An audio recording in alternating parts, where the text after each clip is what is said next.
So I went on holiday.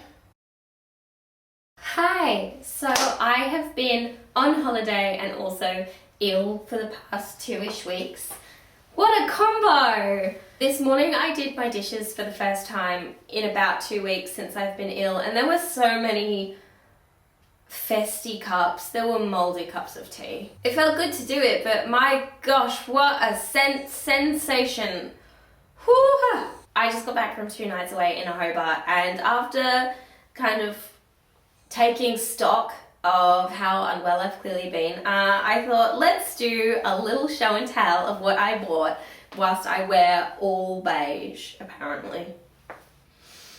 Hobart, or Nipaluna, is the capital of Tasmania, and it is also the second driest city in Australia, apparently. It's also where I was born, and we stayed in this gorgeous Airbnb that I cannot wait to return to. It was sandstone perfection, and look at that autumnal hue. I mean, hello. And Hobart also houses the State Cinema Bookshop, aka my favourite bookshop in the world, and I got to go there and I purchased this book. This is called The Undead Folks of Deadwood Forest by Aubrey Hartman, and I was handed it and told, read it, tell me what you think about it, and I was like, wow, this sounds amazing, and then I was told, buy it and let me borrow it, so I bought it. And it does sound absolutely gorgeous. So wait for me to give you like a little update on that. I haven't read anything in so long because I've just been like, my head has been so full, but I've started writing again and that feels really, really good, and I'm looking forward to sitting down with a book. The last time I was at the State Cinema Bookshop, I had a $100 gift card from Christmas like 2 years before,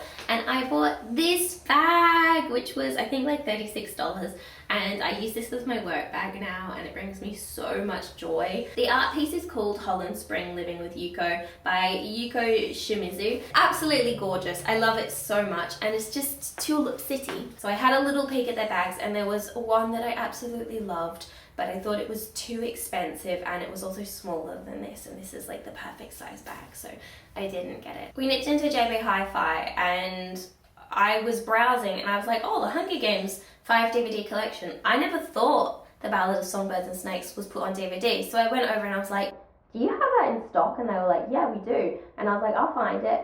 And I did. I have wanted to rewatch this ever since I saw it at the cinema, but I just didn't think it got put on DVD and I never looked it up.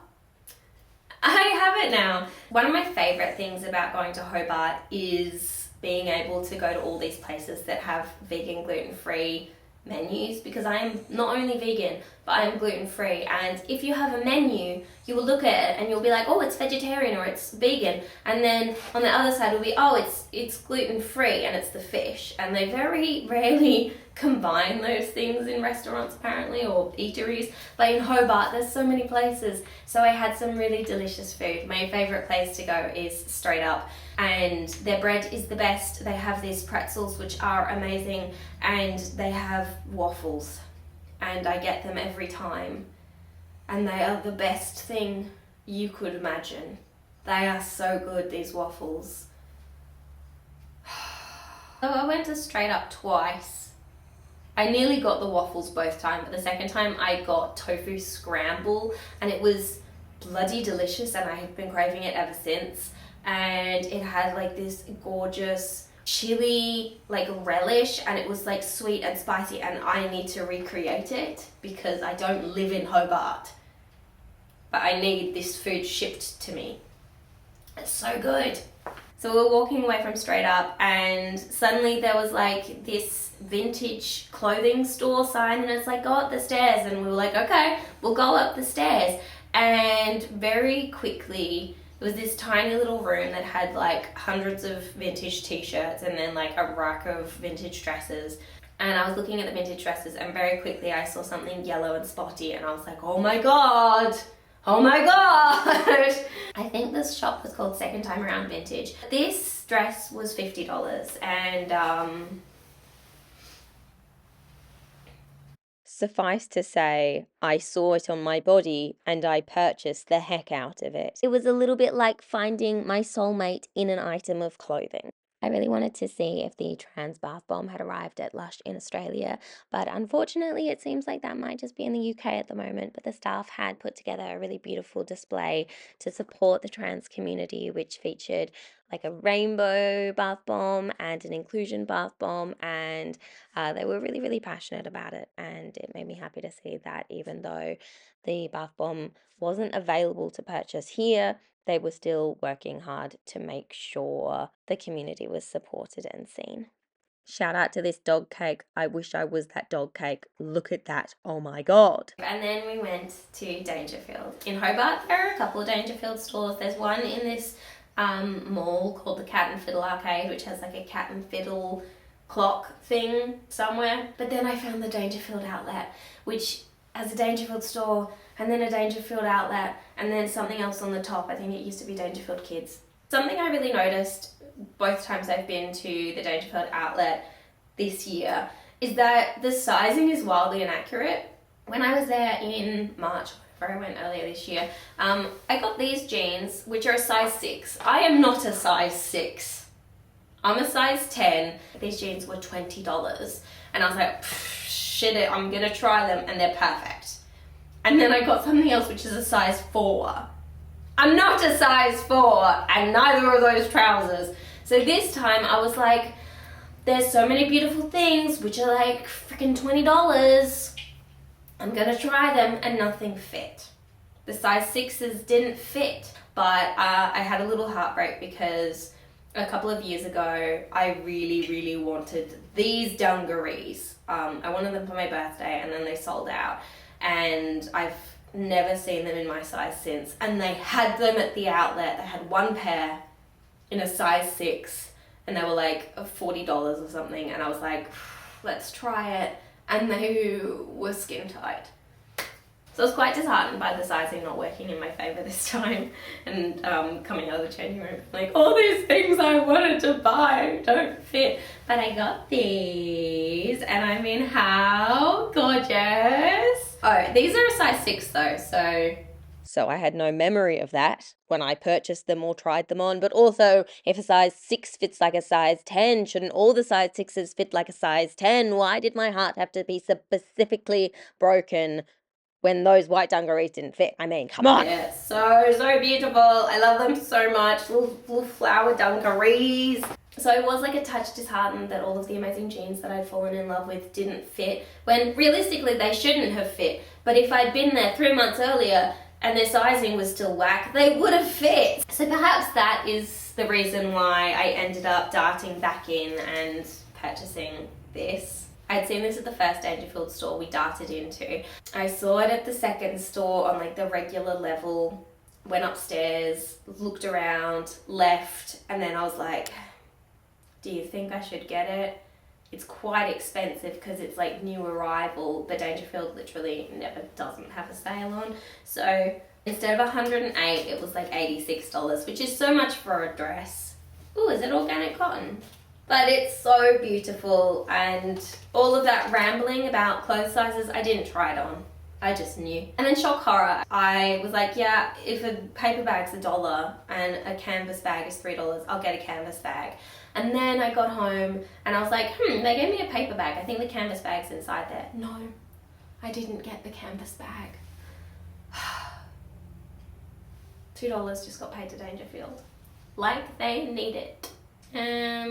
This sick graffiti was outside the Dangerfield outlet. Shout out. Hobart has some amazing artwork. Then for lunch, we went to a place called Room for a Pony, where this sticker was next to the bathroom sink. And then this artwork was scribbled onto the wall. Was it a note to Bella? Maybe. One written right next to the toilet. Then we went to this sweet shop and I got to look at all of the lollies that were aesthetic and rainbow and beautiful, and then be slightly dejected that the person who could actually eat them wasn't choosing all the aesthetic rainbow ones that I wanted. I did end up going to my favourite little op shop, which is like a retro beanies, and they had nothing. They had nothing that sparked my joy, which is horrifying because I always find the best treasures at this specific retro beanies, and there was nothing. There was nothing. I had a different beanies in a retro room. I saw this like lurex fabric and I was like, oh my god, is it this? And I tossed it over and I pulled out the dress, and it was this Dangerfield dress that was one of like the test products that I have been looking for like 3 years, because I favorited it on Depop and then it sold because I didn't buy it. And it was not like the exact color version that I've been looking for, but it was so beautiful, and it was like pink shimmery lurex, and it was $22, which was a massive ripoff. And the side seams, because lurex is like such a difficult fabric, had torn open and then been stitched by the previous owner, and it was the wrong size. And I just looked at it and I was like, how did I find you? I've been looking for you on Marketplace, Gumtree, eBay, Depop for 3 years. How did I find you? Only for you to be overpriced, damaged, and not my size, and not quite the color. It was heartbreak, honestly. And I mean, since we're here, I worked a heck ton of overtime during Mother's Day at my work, and I saw this jacket on Depop when I was scrolling late one night, and I bought it. So let's just show you that now, because it arrived today. Oh my god. It's like harlequin coat. This is a Lucy and Yak little coat, and I got it for $60 including postage, and I love it. I also got this. So Scoop Whole Foods is this incredible like eco store, which is in Sandy Bay in Hobart, and I was waiting in the car with Casta, and I said, could I please, like, whilst you're running, could you please get me some dark chocolate strawberries? And I was presented with this like bloody enormous bag of these dark chocolate covered strawberries. They're huge. What the hell? I can't even see it, but it's like,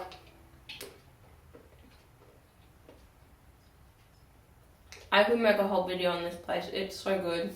And now I have dark chocolate covered strawberries. I'm just gonna eat those now. Bye.